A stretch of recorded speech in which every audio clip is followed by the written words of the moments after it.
Fala pessoal, bem-vindos a mais uma análise. Hoje a gente vai mudar radicalmente a forma como enxergamos o nosso corpo. Vamos desvendar como os rins atuam na real como os grandes maestros de todo o nosso sistema cardiovascular.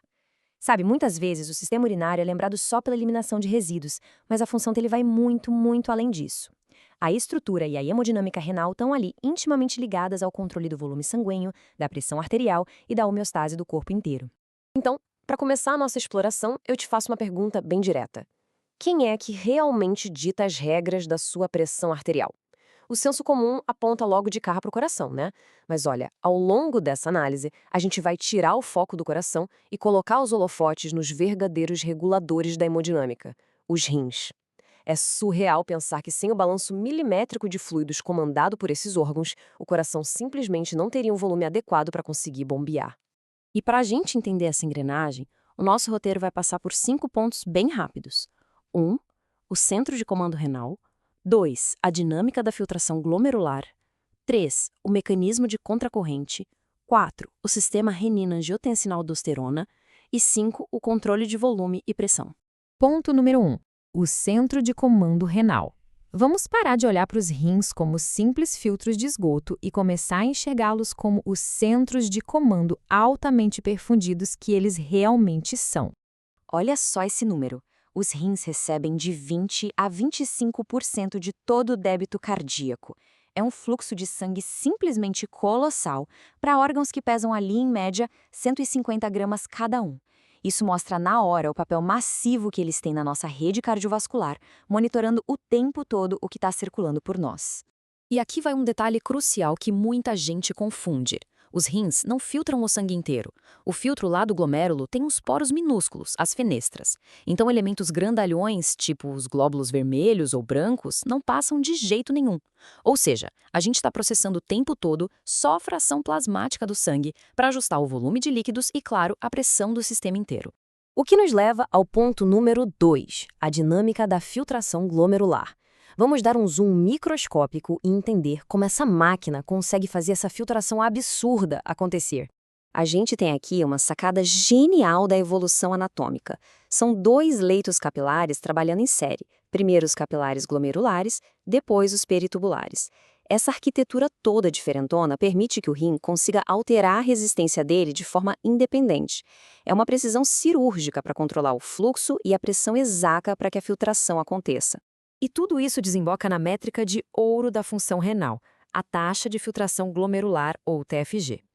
Ela é guiada basicamente por um cabo de guerra entre pressões hidrostáticas e oncóticas. Para você ter uma noção do tamanho da brincadeira, essa taxa resulta na filtragem de nada menos que 180 litros de plasma por dia. É um processamento contínuo gigantesco. Pensa nisso como uma grande represa hidrelétrica. Se você tem uma constrição na arteríola aferente, que seria a porta de entrada, o fluxo de água diminui, a pressão cai e a filtração despenca. Agora, se você fecha a arteríola eferente, que é a porta de saída, bom, a água acumula lá dentro, a pressão no glomérulo vai lá nas alturas e a filtração aumenta muito. É pura mecânica dos fluidos, simplesmente brilhante. Seção número 3, o mecanismo de contracorrente. Agora a gente vai explorar como o corpo lida com a retenção de água a longo prazo. É quase mágica. Sabe o segredo para a gente não desidratar? É a alça de Henle. Ela funciona como um motor que vai empilhando o cloreto de sódio lá no fundo do tecido do rim, na medula. Quando ela cria esse ambiente super concentrado e hipertônico, ela gera uma espécie de ímã magnético. Essa força imensa puxa a água de volta dos túbulos direto para a corrente sanguínea. E o sal não faz o trabalho duro sozinho, não. A ureia, que a gente geralmente acha que é só lixo celular, sofre uma reciclagem constante.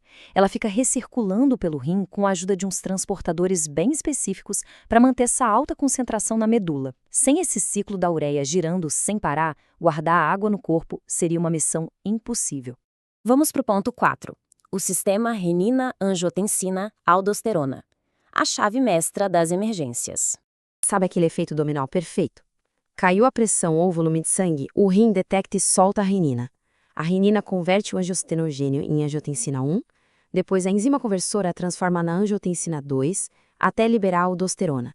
É uma cascata super rápida e direcionada para reestruturar totalmente a hemodinâmica do corpo. E a angiotensina 2 é a grande chefe desse esquema. Ela é um interruptor central. Ela não só aperta os nossos vasos sanguíneos com uma força absurda, aumentando a resistência, mas também bate lá no cérebro e fala: me dá sede, muita sede. E de quebra, manda o corpo reter sódio e água.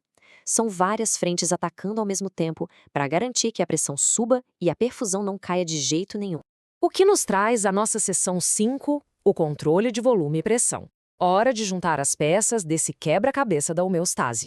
O nosso corpo tem redundâncias por um motivo excelente. Para perceber o status dos nossos fluidos, ele usa vias paralelas. Ele tem baroreceptores enviando sinais neurais imediatos e, ao mesmo tempo, ativa toda aquela resposta hormonal pesada. É literalmente uma comunicação em duas vias para criar um sistema de defesa à prova de falhas. Numa crise extrema, tipo uma hemorragia grave, o sistema nervoso simpático chuta a porta. Ele entra no comando soltando norepinefrina, apertando muito as artérias e mandando o rim segurar todo o sódio possível. Ele praticamente zera o fluxo da urina para proteger a nossa pressão arterial central a todo custo. É sobrevivência pura. E aí a gente tem um último recurso de segurança, o ADH, o hormônio antidiurético. Se o sangue ficar muito concentrado, salgado demais, o ADH entra em ação e instala pequenos canais de água, as aquaporinas, no fim do trajeto da urina. Ele praticamente resgata essa água livre que ia ser jogada fora e joga de volta no sangue, diluindo tudo e salvando a pátria. Então, para a gente fechar essa nossa análise, fica a provocação. E se toda essa engenharia renal falhar, o que acontece com a gente? Pois é, uma retenção descontrolada de fluidos sobrecarrega absurdamente o coração, e é exatamente essa a base fisiológica de quadros gravíssimos, como a insuficiência cardíaca. Entender os rins é entender que a saúde e a falha do nosso sistema cardiovascular começam diretamente neles. É uma integração fantástica. Pensem nisso e continuem fascinados pela máquina incrível que é o corpo humano. Valeu e até a próxima!